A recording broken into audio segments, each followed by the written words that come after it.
জি, আসসালামু আলাইকুম। বুঝতে পারছেন প্রচণ্ড গরম, প্রচণ্ড তাপ এবং বিতৃষ্ণ একটি ভ্যাপসা গরম।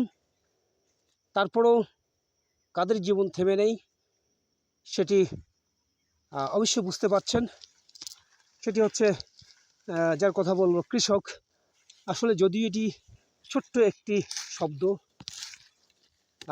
এর বিশালতা অনেক বিশাল। কৃষিকাজ আসলে শুনতে যত সহজ, কৃষি প্রযুক্তি যখন ফেসবুক মোবাইলের মাধ্যমে আপনারা দেখেন কৃষির সফলতা, যদি এটা দেখতে খুব সুন্দর চকচকা ঝকঝকা, কিন্তু তার পিছনের জগৎটা অনেক কঠিন, অনেক কষ্টের, অনেক পরিশ্রমের।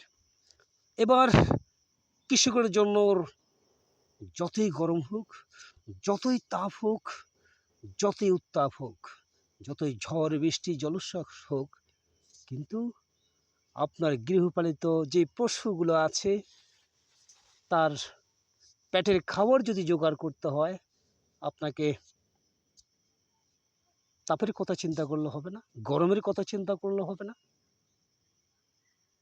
আপনাকে কাজ করে যেতে হবে, ঘাস কাটতে হবে। কাদের জন্য?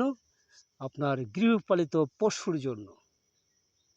তাহলে তারা আপনাকে এফোর্ট দিবে, তারা আপনাকে ভালোবাসবে, আপনি ওখান থেকে কিছু আর্ন করতে পারবেন। যাই হোক, এটি যদি অনেকের কাছে ছোট মনে হয়, সেটা আসলে কিছু করার নেই।